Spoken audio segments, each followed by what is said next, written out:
제가 오늘 소개할 사건은 50대 여성분을 대리했던 사건인데 상간녀 소송을 하셨어요. 그래서 이제 승소를 했던 사안인데 여기 스토리가 어떻게 되냐면 이 남편이 새벽에 갑자기 집을 나가는 일이 늘어난 거예요. 그리고 집안에서 다른 여자하고 통화하는 거를 이제 자주 목격을 하게 된 거죠. 그래서 아내가 이제 의심이 되니까 남편한테 이제 캐물을 거 아니에요. 무슨 일이냐면 남편은 되려 버럭 화를 내는 거지. 나를 의심하는 거냐? 나를 못 믿냐? 이제 되려 화를 내는 거죠. 그래서 보통 상간 사건이 있는 거는 좀 특징들이 몇 가지가 있어요. 보통 남편이 집에 늦게 오거나 외박이 잦아지기 시작하는데 요맘때쯤 남편들은 항상 이런 말을 합니다. 평일에는 내가 야근 때문에 늦다, 또는 친구 누구 부모님이 돌아가셔서 상가집에 가야 된다, 이런 말을 하는 경우가 많고, 주말에는 뭐 등산을 가야 된다, 자전거 모임이 있다, 뭐 이런 식으로 운동이나 취미를 빙자한 이런 얘기들이 자주 나오죠. 근데 요거 자체가 나쁘다는 게 아니라 자꾸 늦게 들어오기 시작하고 외박이 많아지는데 이런 변명이 합쳐졌다, 그러면 이제 상간을 좀 의심하셔야 되는 거죠. 이분 같은 경우도 남편이 좀 집에 자꾸 늦게 들어오기 시작하고 외박이 한두 번씩 생기기 시작하는데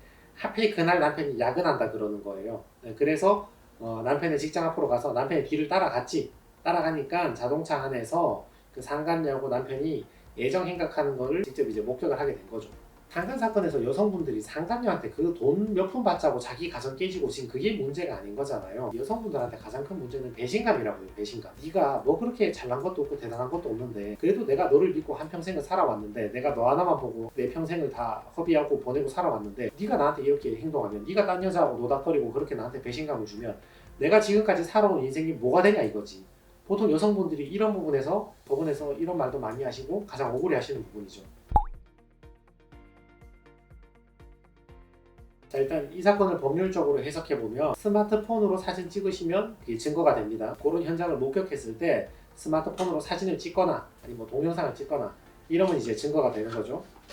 자, 경찰에 신고하시는 것도 증거가 되는데 여기서 꿀팁을 하나 드리자면, 예전에는 간통죄가 존재를 했잖아요. 그래서 바람핀다는 사실만으로 경찰에 신고해서 경찰이 출동해서 뭐 체포하고 그렇게 했단 말이에요. 근데 간통죄가 폐지가 된 지 오래됐잖아요 이제. 그래서 이제 경찰에 신고할 때 간통이라고 신고할 수는 없으니까 이렇게 신고하시는 게 낫죠. 싸움이 났다 이런 식으로, 뭔가 문제가 있는 것 같다, 싸움이 났다 이런 식으로 신고하는 게 낫죠. 왜냐하면 신고한 그 여성분은 어차피 그 상간녀하고 입씨름을 할 거니까, 말싸움을 할 거니까. 그렇게 신고하면 경찰이 출동해서 그 출동한 경찰들은 그 왜 출동했는지 그 기록을 해야 돼요. 그걸 이제 기록을 경찰청에 남기거든요. 그러면 뭐 상간 혐의 때문에 뭐 싸움이 나서 출동했다 이런 식으로 기록을 남겨줘요. 그러면 여성분이 그게 몇 년이 지나서도 경찰서에 가서 내가 그때 신고했던 사건 신고 내역서 그거 달라 그러면 그거를 뽑아줘요. 경찰에서 뽑아주면 내용이 그대로 적혀 있는 거죠. 뭐 상간 때문에 싸움이 나서 그때 출동을 했다 이런 내용들이 그대로 남아 있거든요. 이걸 이제 법원에 바로 내면 증거가 되는 거죠. 그러니까 간통이라고 신고하기보다는 싸움 났다 이렇게 신고하는 게 좀 낫다 그런 얘기죠. 그리고 흥신소나 심부름센터에 대해서도 제가 꿀팁을 좀 드리자면, 증거를 잡기 위해서 흥신소나 심부름센터를 쓴다면 그 사람들이 사진을 찍어 오긴 해요. 보내면 사진 찍어 오면 그게 증거가 되긴 합니다. 문제는 그 사람들이 요구하는 비용들이 인건비잖아요. 적어도 2주일이나 한 달씩 이렇게 남자를 따라가야 된다고. 근데 혼자 못 따라가잖아요. 혼자 따라가면 남편을 놓친다고. 그러니까 2인 1조나 4인 1조나 이렇게 이제 따라간다 이거죠. 그럼 4명이서 2명이서 한 달 내내 쫓아다니면 인건비가, 한 달 인건비가 최소한 뭐 300에서 뭐 많게는 1000만 원씩 달라 한다고요. 그럼 여기서 문제가 생기는 게 돈만 떼이고 사기당하는 경우가 많아요. 저희 의뢰인들 중에서도. 인터넷이나 이런 걸로 알아보고, 주로는 사람 뒤쫓고 이런 게 어둠의 경로나 불법적인 경우가 많으니까 그걸 의뢰한다고 맡긴다고 돈 몇백만 원씩 지급하면 돈만 떼이고 아무것도 결과를 못 받아오는 경우가 많고요. 두 번째는 결과를 받아온다 하더라도, 사진이나 동영상을 받아온다 하더라도 소송에서 별 대세의 지장을 못 줘요.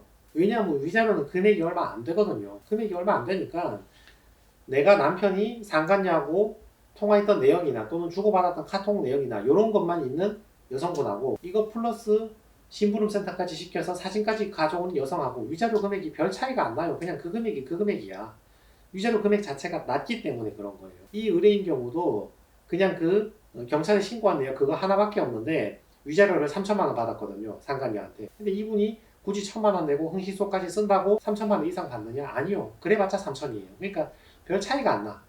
어차피 1000원이면 3000이니까. 금액이 크게 차이가 나는 것은 재산 분할이죠. 그러니까 어차피 이혼할 거라면 이혼하는 마당에 돈이라도 내가 최대한 받아와야 된다면 금액에서 별 차이도 안 나는 흥신소나 심부름센터에 집착하시기보다는 내 기여도 내가 어떻게 해서 이 재산 형성하는데 내가 많은 노력을 했고 가정을 위해 얼마나 헌신했고 이런 것들을 변호사한테 말씀을 주시고 이런 것들에 대해서 집중하시는 게 여러분한테는 시간 대비 효용성으로 따졌을 때 가성비가 훨씬 좋다 그 말이죠.